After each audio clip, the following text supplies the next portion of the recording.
If you have a son and you love him, this video is really for you. I was researching some economic trends for a work project recently, and it brought me down a bit of a research rabbit hole about how different the economic outcomes are between the genders today, given the changes that have happened in the last 3 or 4 decades in the United States.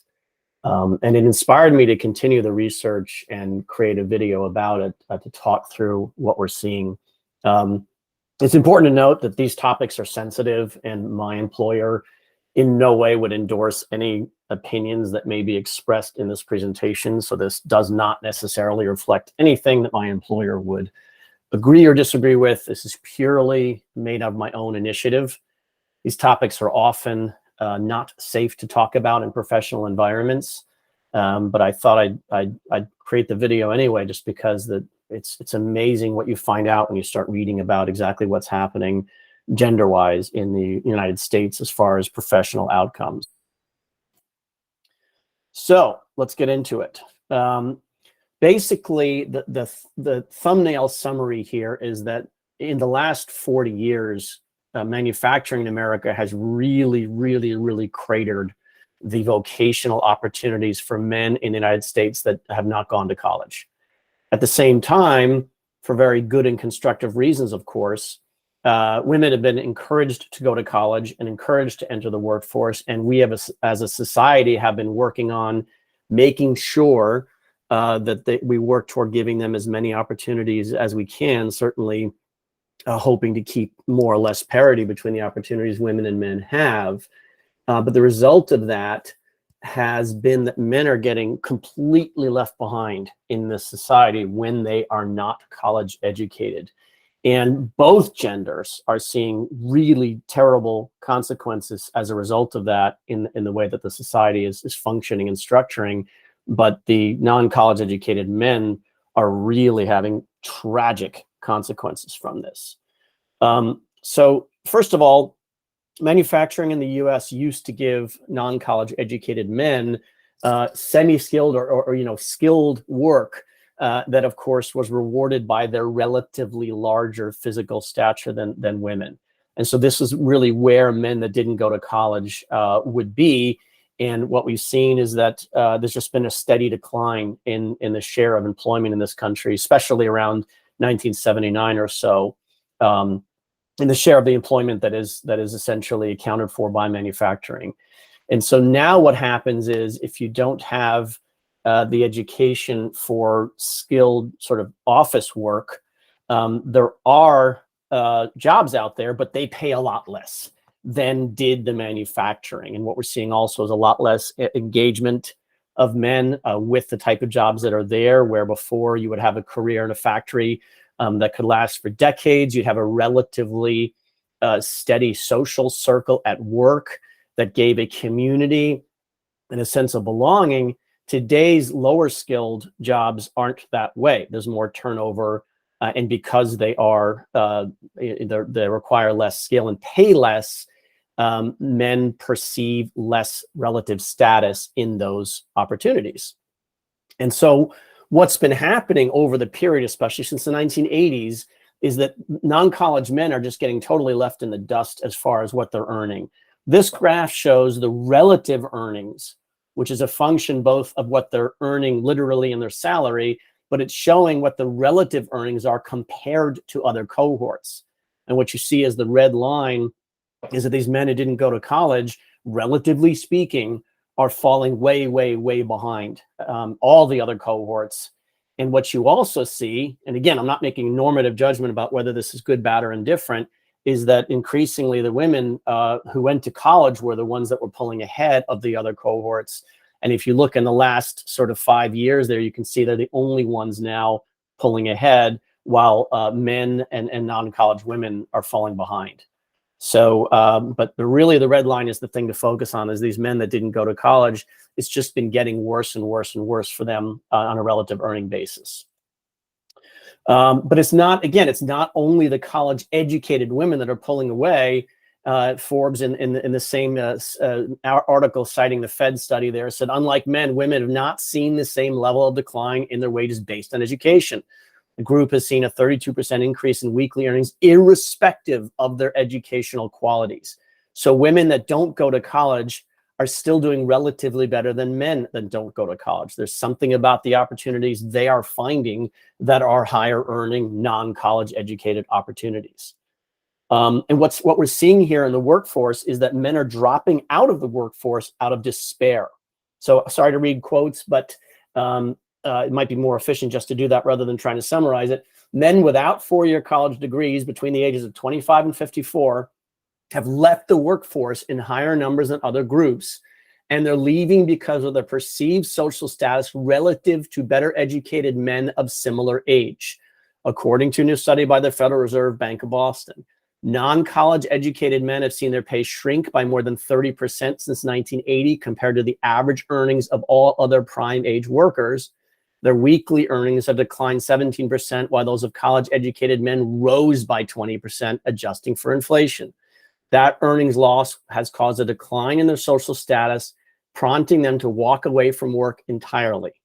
So that's what you see, is that correlation between the drop in their status and then just basically saying, you know what, I give up. I'm going to stay in the basement and play video games and smoke weed or whatever it is they're doing. Unfortunately, as we'll see, they're doing more than that. It's really bad news for the whole economy when this happens.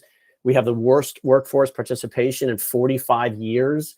That's part of what causes shortages in the economy. It drives inflation. We read about supply chain issues. Yeah, some of that's the pandemic, but there are other forces here, and this is one of them, that we need more people to become educated to fill a lot of the positions that would require skills. And what we're seeing is that the men that dropped out just aren't retraining in order to, and part of it might be that some don't have the aptitude or the natural inclination to do information economy work. But either way, this is really unambiguously bad for everybody. The inflation is partly driven by this, and the inflation hurts the working class, it hurts women, it hurts men, it hurts everybody. So this is not good. Now, right now, once again, for good reasons, we have been supporting and promoting women to get them into college, get them into these jobs. Those are good things. Those are healthy for society. Unfortunately, nobody's really been watching too carefully the fact that it's become really, really lopsided. So when you look at the scholarships that are available in the large universities, there are lots of articles out there, lots of studies out there that like 10 to 1 are reserved for women as opposed to men. And so these well-meaning initiatives to encourage women to go to college are really just sort of leaving men out of that. And the result is that we have really lopsided gender ratios in college these days, where 6 out of 10 that graduate or they're enrolled today, so that number will go up at graduation too, are women, and 4 are men. Biggest gap in history, and it's getting wider. And that is real, as we'll see, the outcomes for college versus non-college, not just men, are very, very, very different. And so this one is causing a really big imbalance to be introduced and be growing in our economy. And what you find looking at the study is that, unfortunately, wish it were only as bad as they're sitting in the basement playing video games. The reality is that a lack of education and the resulting lack of success in the society is killing men. So again, sorry to read the quotes, easiest way to get through them. While the college wage premium has soared to unprecedented levels, so that's the delta between what people earn when they have college and when they don't, the inequality between these groups involves much more than money. A college degree has now become, quote, a condition of dignified work and social esteem, as well as a matter of life and death, with adult life expectancy rising for the college educated and falling for the rest. So people become profoundly despondent when they feel left behind, when they feel like they're not successful. And basically what we're seeing is this is actually killing men. American death rates from drugs, alcohol, and suicide continue to climb, concentrated among those without a 4-year college or bachelor's degree. For non-white Hispanics, this study was changing around race and things like that. For white non-Hispanics, who are the primary focus of our initial paper, the age-adjusted alcohol-related mortality rate increased by 41% between 2013 and 2019 for those aged 25 to 74 without a bachelor degree. The suicide rate climbed by 17, and the drug-related mortality rate increased by a stunning 73%. So particularly these white men, probably mostly in the rural areas, they are not coping well with feeling like they're being sort of left behind. And again, this is just not about money. It's about despair. It's about that feeling of nobody caring. It's a feeling about being low status. So here's a quote in our book: "We developed an account of the rising tide of despair, focusing on declining employment opportunities for those without a BA, especially the fall in good jobs, those that offer a sense of belonging, meaning, and purpose, and prospects for advancement." These are all qualitative things that are really important to human beings, really important to prideful men as well. In the DEI space, we talk a lot about, things like unconscious bias. We talk about how words have impact, and sometimes the person sending the word didn't intend a meaning, but a meaning was interpreted. So that is giving credence. It's acknowledging other people's experience, and that's a good thing. We need to acknowledge this too as a society, that you cannot expect people who really want to have a sense of purpose and meaning to fare very well when they're totally left out. And here's the awful, awful result. While the age-adjusted suicide rate almost doubled from 92 to 2019 among white non-Hispanics, 25 to 74, non-college educated, increasing from 17.6 to 31 per 100,000, there was almost no increase among those with a college degree. So look at that, almost double suicide rate in this cohort. So here's another one: men with high school education twice as likely to die by suicide compared with those with a college degree in 2014. This is a little bit older. I think this has probably gotten worse. The education gradient and suicide mortality generally remained constant over the study period. So awful, just awful, awful stuff. Now, the other thing about this is not good for women either. So one of the things you learn as you read about this, it starts to touch into social issues. But one of the things that we're seeing is sort of a collapse in couples forming in this country. And one of the theories behind this is a concept called hypergamy. The concept of hypergamy posits that people wish to marry above their station when they can. And when I say station, surprise, surprise, what women want in general can be different. Men typically want to find attractive women. They're okay if they out-earn their partner. They don't necessarily want to marry a woman that earns more than them.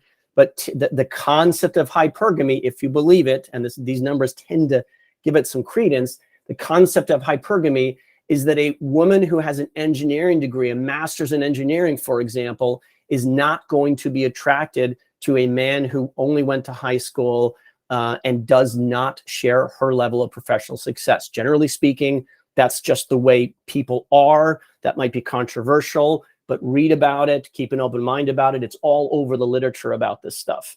And especially if those men are unemployed, again, a woman who's gone to college, she's probably not going to be drawn to a man who plays video games all day and smokes weed. It's just, they're not going to form couples. And boy, are we seeing that in the data. So on the right here, you can see this Washington Post article that young men are driving a collapse in how many report by survey that they're having sex. And you might look at that number and go, well, how can it be that the women, that number isn't rising as fast among the women? Well, the answer probably is that the women are targeting a much smaller population of men, almost certainly, drum roll please, the college educated population. Those are probably the ones that they are interacting with, and these other men are just getting left aside. And you can see the quote on the left: labor force participation among young men has fallen, particularly aftermath of the last recession. Researchers also see a connection between labor force participation and stable relationships. The survey showed that 54% of unemployed Americans didn't have a steady romantic partner, compared to 32% that were employed. So that doesn't go by gender, but you see the point, right? People that don't have a lot of economic opportunity typically are less attractive to somebody else to pair bond with. And so here we see the result of that driving these social changes that are, that are not good for anybody. Marriages have collapsed in this country. And again, this might be that hypergamy concept where women say, you know, I do all this work, I have all this education, you know, I want a partner that's going to be at least my peer, a little bit above me. And they might not be as attracted. It might be also intellectual. Hypergamy might be part of it. It might be intellectual. It might be, I'm a trained, you know, data scientist, and, you know, and my husband, you know, whatever he does, maybe he does landscaping or something like that. Maybe he is successful, but geez, what do we talk about? So there's a latent incompatibility that's building up in the system and causing relationships not to form. And this is not good for anybody. It's terrible for society. You also see very clearly in the data here that the fewest marriages are forming in the rural states. It's just sort of eyeball that with your blue dots there, and some of the gray ones. But the marital rate change is worse in rural areas. Those are the areas getting impacted by this collapse in manufacturing and this collapse in men's outcomes when they don't go to college. So this really lends some credence to that idea of being more selective economically in choosing partners. And that means fertility rates are plunging. This is terrible, terrible, terrible for a society. You know, there are lots of positives to becoming parents. People are doing less and less of it. It may be because women are deferring bearing children for their careers. It's probably at least as much that as the fact that couples just aren't getting together anyway. But this is terrible for a society, because what's going to cause down the road are really acute, severe economic problems for the nation to support its pensioners. You need to have a workforce that's being born, educated, and growing up. And if you don't, what you have is a drop-off in population of young, productive people. And then when folks retire, there's nobody running the economy to support them. And so you can expect this one to really, really catch up with the United States for everybody, not just men, but women too. And nobody is happy when couples don't form.